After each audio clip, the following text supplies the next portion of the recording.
Le geste récent de la Chine pourrait avoir achevé l'économie russe vacillante. Cela peut sembler être une déclaration dramatique, mais ce n'est pas une exagération. Pékin a récemment mis fin discrètement à des subventions cachées qui soutenaient depuis des années le principal marché d'exportation de Moscou. En conséquence, l'un des derniers grands flux de revenus de la Russie est en train de s'effondrer. Dans cette vidéo, nous expliquons comment la Chine a annulé un plan de sauvetage pour l'économie russe touchée par la guerre. Comment cette décision affaiblit la base monétaire russe et isole Vladimir Poutine. Voyons ce qui a changé. En septembre, la Chine a cessé ses subventions officieuses aux entreprises publiques important du cuivre et du nickel russe. Je dis officieuses car ces subventions n'ont jamais été rendues publiques. Elles opéraient discrètement via remises et rabais, permettant aux entreprises chinoises d'acheter en masse du métal russe à prix réduit. Ils payaient les métaux moins chers, les revendaient au prix normal et gardaient pote la différence. Un arrangement simple. Tu m'aides, je t'aide. Cela a discrètement aidé l'industrie métallurgique russe à rester compétitive mondialement. Les subventions étaient indispensables à l'industrie métallurgique russe.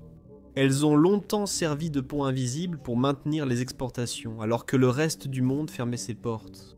Après les sanctions européennes et américaines, la Russie a perdu l'accès à ses principaux marchés. En très peu de temps, les entreprises occidentales ont arrêté d'acheter des métaux russes, comme le cuivre et le nickel.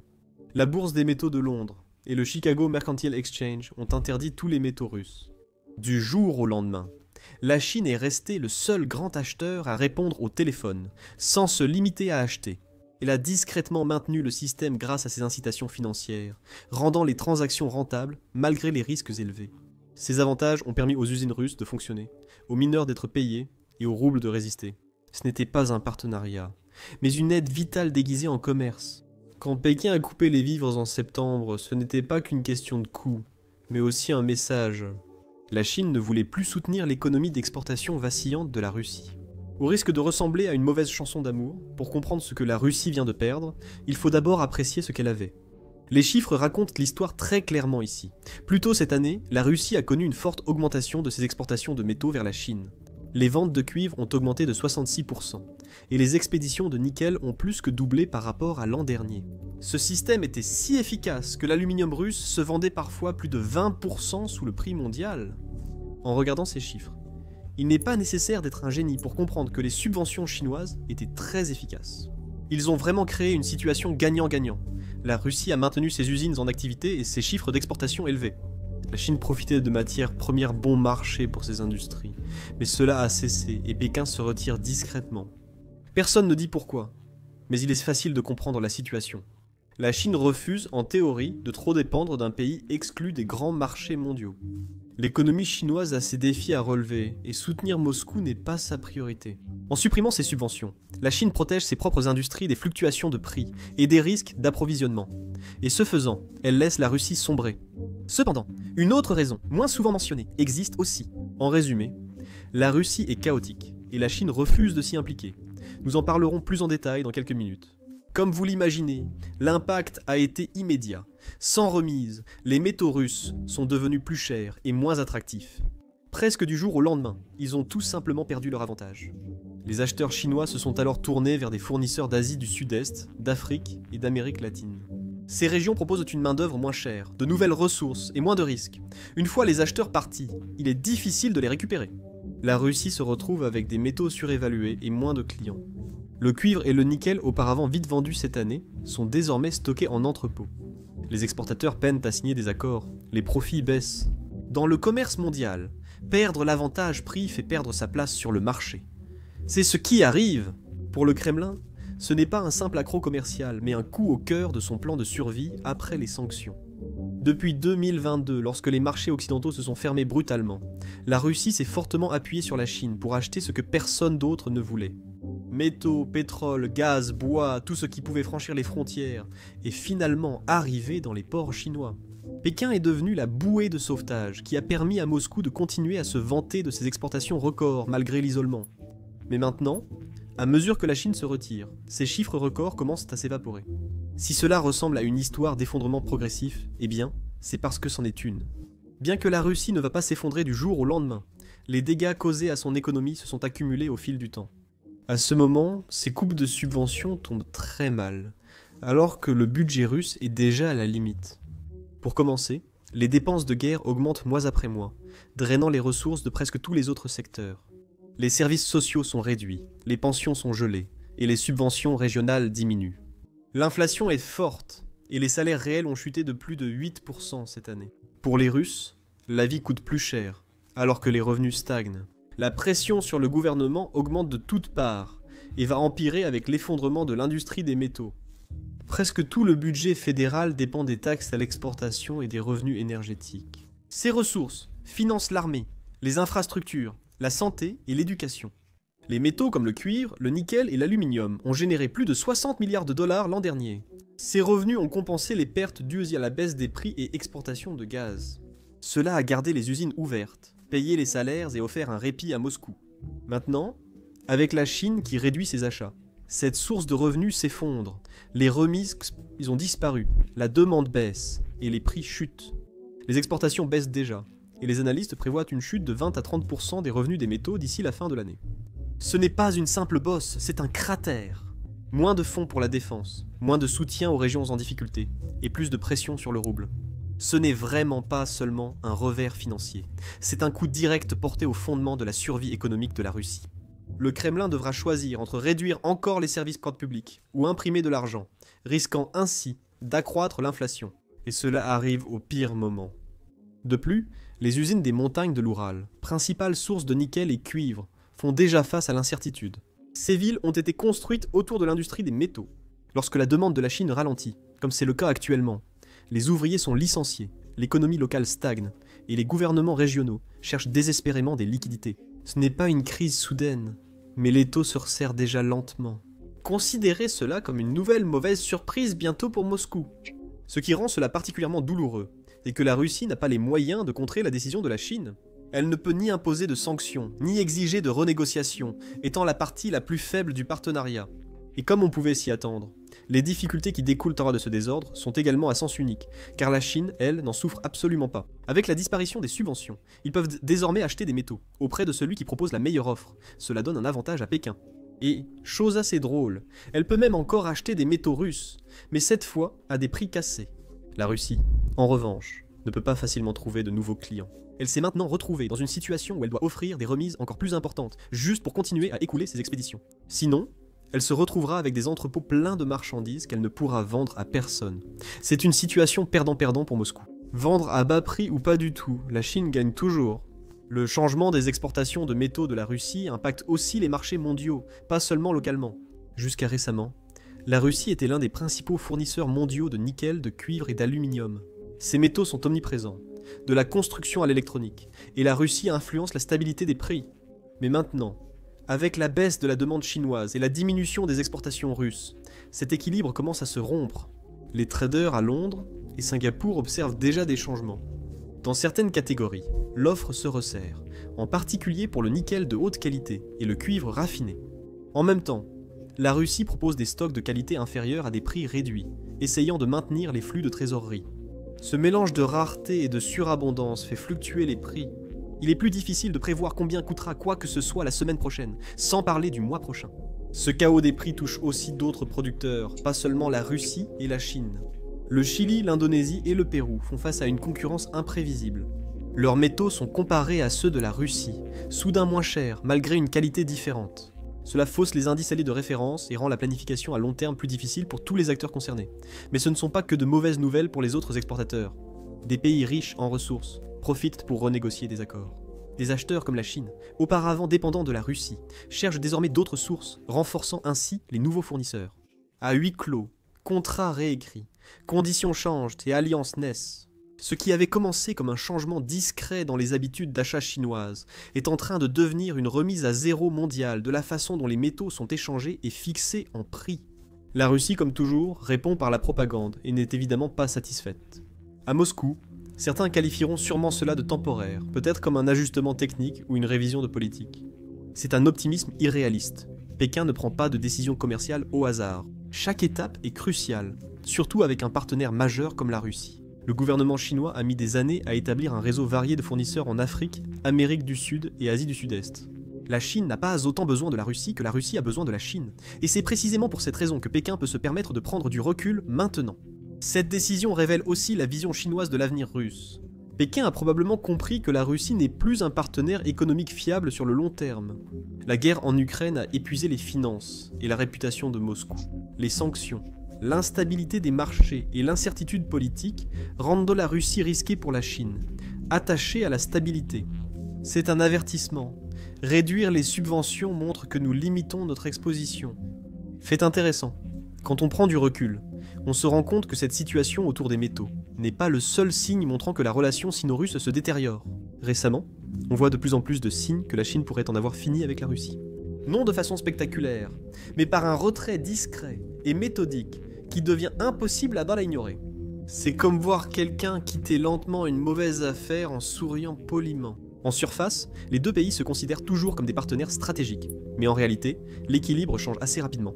La preuve la plus évidente de cela se trouve dans le commerce. En août, les exportations chinoises vers la Russie ont chuté de plus de 16%, et celles de la Russie vers la Chine de près de 18%. Pour une relation que les deux gouvernements qualifiaient autrefois d'indestructible, ces chiffres ressemblent à une mauvaise rupture. Il y a 2 ans, le commerce prospérait, la Chine achetant un record de pétrole russe. Au même moment, les magasins russes se remplissaient de produits chinois, renforçant leur amitié. Aujourd'hui, la lune de miel est finie, et l'élan économique aussi. Les accords et commandes baissent, et le pivot vers l'Est vanté par Moscou s'essouffle. Que s'est-il donc passé? C'est simple, la Chine a eu ce qu'elle voulait. Pendant les premières années de la guerre en Ukraine, Pékin a pleinement profité du désespoir de la Russie. Elle a constitué des réserves de pétrole, gaz et charbon à bas prix, et acheté des métaux industriels à prix cassés. Elle a accru sa part de marché en Russie, en y exportant massivement des voitures, appareils électroniques et machines abandonnées par les entreprises occidentales. Pendant un certain temps, les deux parties en ont profité. Mais une fois que la Chine a rempli ses réservoirs, reconstitué ses réserves et conclu de nouveaux accords énergétiques avec les États du Golfe, son besoin d'approvisionnement russe a fortement diminué. Quand la Chine n'a plus besoin de quelque chose, elle cesse de l'acheter. La loyauté de Pékin est stratégique, non sentimentale. L'économie russe dépend de la demande chinoise, alors que la Chine peut se fournir ailleurs. Son grand pouvoir de négociation réside là. Mais les chiffres du commerce ne sont qu'un aspect. Le vrai changement vient du comportement de la Chine. Pékin a discrètement réduit son exposition à tout risque de réaction négative de l'Occident cette année. Les États-Unis, sous le second mandat de Trump, ont mis en place une série de sanctions plus sévères, non seulement contre la Russie, mais aussi contre toute entreprise qui aide Moscou à contourner les restrictions. Sont concernés banques chinoises, entreprises maritimes et fournisseurs technologiques. Le message de Trump ne pourrait pas être plus clair. Aidez la Russie, et vous en paierez le prix. Pour Pékin, c'est un scénario cauchemardesque. Son économie souffre déjà, avec l'effondrement de l'immobilier, un chômage record chez les jeunes et la baisse des exportations. La dernière chose dont la Chine a besoin en ce moment, c'est d'une guerre financière avec Washington. Même si elle achète toujours du pétrole russe, elle réduit le reste, y compris les métaux. Les accords impliquant des machines, de l'électronique et des pièces industrielles sont discrètement annulés. Même les grands projets de construction ont ralenti. Les banques chinoises se montrent plus prudentes, renforcent les règles pour les clients russes et ferment certains comptes jugés trop risqués. Dans l'ensemble, toute la relation semble plus froide. À Moscou, les responsables s'empressent de gérer les conséquences. Le ministère de l'Industrie et du Commerce a discrètement proposé des allègements fiscaux d'urgence pour aider les exportateurs à rester à flot. Les médias d'État rassurent le public en disant que la Chine s'adapte aux changements mondiaux, mais l'ambiance reste tendue en coulisses. Des dirigeants métallurgiques auraient rencontré le Kremlin pour demander de faire pression sur Pékin pour un soutien, sans résultat à ce jour. Il est facile d'imaginer que ces deux géants tiennent de telles réunions dans de nombreux secteurs. En Chine, Minmetals et Narinco revoient déjà leurs accords d'approvisionnement avec leurs partenaires russes. Certaines commandes futures sont confiées à des producteurs sud-américains, surtout au Chili et au Pérou, où les prix sont stables et les risques politiques plus faibles. Ces changements, discrets mais délibérés, sont révélés par le silence de Pékin, sans déclaration publique. Ce n'est pas un malentendu ni une pause temporaire, c'est calculé et réfléchi. La Chine protège ses industries, réduit son exposition aux sanctions et s'éloigne discrètement d'une relation commerciale devenue inutile. La Russie attend une réponse qui n'arrivera sans doute jamais. Son instinct de survie dépasse le commerce, il touche aussi la technologie. Le domaine le plus sensible est celui où le repli est le plus marqué. Il y a 1 an, des entreprises chinoises et russes concluaient des accords en intelligence artificielle, télécom et robotique. On parlait de créer de nouveaux centres de recherche, ou de développer des systèmes communs, voire d'intégrer des puces chinoises dans des projets de défense russes. La plupart de ces projets ont disparu, certains mis en pause ou abandonnés discrètement. Pourquoi ? Pékin sait que son secteur technologique est fragile face à la surveillance occidentale. Les États-Unis et l'Europe considèrent déjà les géants technologiques chinois comme des menaces potentielles. Si ces entreprises transfèrent des composants ou logiciels avancés à la Russie, les conséquences seraient sévères. La Chine ne peut pas se le permettre. Elle ne va pas mettre en péril ses ambitions mondiales simplement pour aider Moscou à rafistoler une industrie de défense défaillante qui a été complètement exposée par l'Ukraine. Ce moment a presque une dimension poétique. Moscou a passé des décennies à mettre en garde contre les dangers de dépendre trop fortement des économies occidentales. Elle voulait prouver qu'elle pouvait se débrouiller seule. Au lieu de cela, elle s'est retrouvée encore plus dépendante, cette fois de Pékin. Et lorsque cette dépendance a cessé d'être commode, la Chine a coupé les ponts. C'est la même histoire, simplement avec un autre acteur qui détient le pouvoir. La décision de la Chine d'arrêter d'accorder des subventions à ces entreprises qui achètent des métaux russes est un événement majeur. Cela semble un léger changement de politique, mais les conséquences sont énormes. Et cela ne touche pas uniquement la Russie. En Chine, cette décision est logique, car la plupart des citoyens se concentrent sur leur vie. Ils craignent pour l'emploi, le logement et la hausse des prix. Les médias d'État évitent de critiquer la Russie et louent rarement la guerre. En ligne, on parle plus de l'économie chinoise que des affrontements à Moscou. Les jeunes, en particulier, ne sont pas intéressés à aider un autre pays à mener une guerre sans vainqueur évident.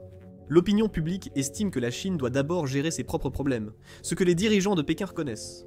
L'économie ralentit, le chômage des jeunes est élevé et l'immobilier instable. Aider financièrement la Russie pourrait nuire davantage à la Chine. Réduire les subventions sur les métaux est judicieux. Cela protège l'économie chinoise et concentre les ressources sur la croissance locale. La Chine choisit sa propre stabilité plutôt que d'aider un partenaire devenu risqué. Cela ne signifie pas que la Chine a rompu tout lien avec la Russie. Elle continue de commercer et de dialoguer avec Moscou, mais désormais, tout se fait selon les conditions de la Chine. Les accords sont modestes, les paiements lents et les contrats plus prudents. La Russie ne peut plus s'attendre à avoir des acheteurs garantis ou un soutien financier stable. Pour Moscou, ce changement est une catastrophe. Et il n'y a pas que les métaux qui subissent la pression. D'autres grandes industries russes qui dépendent de la demande chinoise commencent elles aussi à ralentir. Le secteur du bois, autrefois florissant grâce aux exportations vers la Chine, reçoit moins de commandes. Avec l'arrêt des projets immobiliers en Chine, la demande de bois russe baisse, affectant les scieries. Les entreprises de transport, les économies régionales dépendant du commerce, ainsi que les exportateurs de machines et produits chimiques, rencontrent aussi des difficultés. Les fabricants russes font face à des retards d'expédition, des contrats annulés et un financement plus strict. Les acheteurs chinois se montrent plus prudents et choisissent parfois des fournisseurs en Asie du Sud-Est ou en Europe. Ce changement complique la compétitivité des entreprises russes, avec un accès limité au crédit mondial et des coûts de production en hausse. Même l'agriculture, censée aider la Russie face aux sanctions, subit désormais la pression. Les exportations de céréales, viande et huile vers la Chine ralentissent, car les acheteurs se diversifient. Des pays comme le Kazakhstan, l'Ouzbékistan et des nations africaines proposent des alternatives moins chères et moins risquées. Cela oblige les producteurs russes à baisser leurs prix ou à risquer de perdre des parts de marché. Il ne s'agit pas seulement d'une baisse des ventes, mais d'un recul généralisé dans presque tous les grands secteurs. La Chine ne rompt pas totalement les liens, mais limite son exposition. Ce changement discret a commencé dans les métaux, mais maintenant il s'étend au bois, aux machines, aux produits chimiques et à l'alimentation. La Russie perd progressivement son principal partenaire commercial et les conséquences apparaissent. Le choix de la Chine est stratégique. Il ne s'agit ni de colère, ni de vengeance. Le pays cherche à protéger son économie, dans le cadre d'une transformation plus large de l'économie chinoise. Pékin misait sur de fortes dépenses et subventions pour croître, mais privilégie maintenant une croissance stable et de qualité. Chaque yuan doit servir les objectifs chinois à long terme. Soutenir la Russie n'en fait plus partie. Supprimer les subventions protège les industries chinoises, renforce sa position sur le marché des métaux et réduit son exposition aux risques mondiaux. Ce changement reflète une tendance mondiale. Les pays jadis liés à la Russie cherchent de nouveaux partenaires. L'Inde a diminué ses achats de matières premières russes à cause des sanctions occidentales qui compliquent les affaires. Cela signifie qu'il risque peu d'entrer sur le marché des métaux pour soutenir la Russie. La Russie perd des partenaires et des marchés, ce qui lui laisse moins d'options pour vendre des métaux et d'autres biens, à mesure que la Russie perd des partenaires et des marchés. Elle perd surtout de l'influence, tandis que la Chine prend discrètement le contrôle des marchés autrefois partagés avec la Russie. Pékin profite de la faiblesse de Moscou et agit de manière décisive, s'imposant dans chaque espace que la Russie dominait autrefois. Les oléoducs, chemins de fer et pôles industriels d'Asie centrale autrefois contrôlés par Moscou sont désormais sous l'influence de Pékin. Prenez la porte de Korgos entre le Kazakhstan et la Chine. Ce vaste port sec relie les lignes ferroviaires est-ouest et connaît une forte activité grâce aux investissements chinois. En Ouzbékistan, la Chine finance des centrales électriques et une zone industrielle. Au Kirghizistan, les modernisations ferroviaires, financées par Pékin, créent de nouvelles routes commerciales évitant les réseaux russes. Même les plus optimistes à Moscou ne peuvent nier que l'influence de la Russie recule partout où elle était forte. La Chine s'étend discrètement. Le chemin de fer Angarin-Tachkent, construit par les Chinois, relie directement l'Asie centrale à la Chine, évitant les anciennes routes russes. Au Turkménistan, les usines gazières soutenues par la Chine offrent des alternatives aux pipelines russes. Chaque projet érode peu à peu ce qui était autrefois la sphère d'influence de la Russie. La Russie, jadis puissance régionale majeure, peine aujourd'hui à rester pertinente. Le contraste est saisissant. La Russie utilisait ses liens historiques, sa présence militaire et son poids énergétique pour garder son influence. La Chine emploie argent, infrastructures et patience pour contrôler discrètement et efficacement. Tous les secteurs autrefois concurrencés, comme les métaux, l'énergie et les infrastructures régionales, favorisent désormais Pékin. Dans son état actuel ravagé par la guerre, la Russie ne peut égaler l'ampleur ni la régularité. C'est comme voir quelqu'un tenter les dames face à un grand maître d'échecs, sur une table bancale. Les conséquences mondiales pour la Russie sont brutales. Les pays qui comptaient autrefois sur Moscou hésitent désormais, car la Russie est elle aussi en difficulté. Ses exportations de métaux baissent, les accords énergétiques sont risqués, et le pays n'offre plus investissement ni stabilité. Même ses alliés restent prudents. Si la Russie risque de devoir être renflouée, qui accepterait son aide? Cet isolement croissant rend la Russie vulnérable, dépendante de peu d'acheteurs et contrainte à des accords de moins en moins rentables. La Chine, au contraire, en bénéficie. En arrêtant les subventions au bon moment, Pékin limite ses risques et se place pour dominer les marchés jadis contrôlés par la Russie. Il n'a pas besoin de faire une annonce spectaculaire ni d'exhiber sa puissance militaire. L'effet est évident. La Chine gagne en influence. La Russie en perd. Au bout du compte, pour le Kremlin, la situation est plus qu'un simple défi économique. C'est une catastrophe politique qui frappe l'image que Vladimir Poutine a mis 20 ans à bâtir.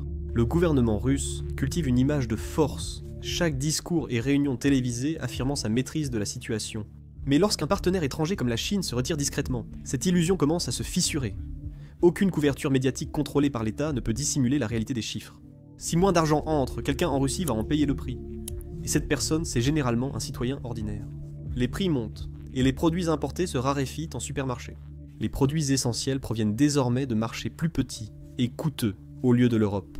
La chute du rouble rend les importations plus chères, sans hausse des salaires. Sans subvention à l'exportation, les usines ralentissent, les salaires et les emplois diminuent. Cela devient un cercle vicieux qui se resserre chaque mois. Le gouvernement russe réagira sans doute comme d'habitude, en imprimant de l'argent et en haussant les impôts. Cela pourrait combler les lacunes à court terme, mais cela crée toujours un désordre encore plus grand par la suite. L'inflation repartira, forçant la banque centrale à relever les taux d'intérêt. Les prêts deviendront plus chers, les petites entreprises en souffriront et les investissements se tariront. C'est un schéma bien connu, en Russie. Colmater une fuite, 3 autres apparaissent. Pendant ce temps, la classe politique fera semblant que tout va bien. La télévision d'État mettra en avant de nouveaux accords avec des pays comme l'Inde, l'Iran ou la Turquie, donnant l'impression que le commerce est en plein essor. Ils ne diront pas que ces accords sont souvent modestes ou symboliques et ne remplacent pas l'important volume d'échanges qu'était la Chine. Pékin était l'ancre, maintenant le navire dérive. La suite en Russie est prévisible. Le gouvernement veut soutenir l'industrie des métaux avec des subventions, injectant plus d'argent dans des entreprises déjà en difficulté. Une partie de ces fonds disparaîtra dans la corruption, d'autres ne suffiront même pas à couvrir les salaires ou l'entretien. C'est comme tenter de sauver un navire qui coule avec une cuillère. En même temps, les économies locales qui dépendent de la production de métal seront les plus touchées. Des villes comme Noryusk, Magnagorsk et Chelbaïnsk dépendent fortement de la métallurgie et de l'exploitation minière. Quand la production diminue, les magasins ferment, les écoles manquent de fonds, et les jeunes partent chercher de meilleures opportunités. La fuite des cerveaux a débuté. De nombreux ingénieurs qualifiés partent déjà à l'étranger. La décision de la Chine va accentuer ce phénomène. Soyez sûrs que les investisseurs internationaux suivent tout cela de près. Même les pays amis de la Russie, comme l'Inde ou l'Arabie Saoudite, voient les signes avant-coureurs. Ils savent que faire des affaires avec Moscou comporte un risque financier croissant. Si même Pékin, partenaire pragmatique de la Russie, rompt les liens, quelle confiance reste-t-il aux autres? Tout investisseur sait que la stabilité prime sur le sentiment. Actuellement, la Russie semble instable. Ne vous trompez pas, ce chaos ne veut pas dire que la Russie va disparaître. Elle continuera à commercer et produire, mais sous une pression croissante, vendant ses ressources à bas prix pour survivre. C'est une lente érosion, pas un effondrement soudain, ce qui la rend d'autant plus dévastatrice. Le timing de Pékin était parfait. Elle a attendu que la Russie soit dépendante avant de réduire son soutien pour nuire sans chaos. Une stratégie chinoise classique. Contrôler les résultats, et laisser l'autre camp constater trop tard le changement d'équilibre des pouvoirs. La Russie, jadis fière de son autosuffisance, découvre que même les grandes puissances deviennent dépendantes si elles comptent trop sur un seul allié.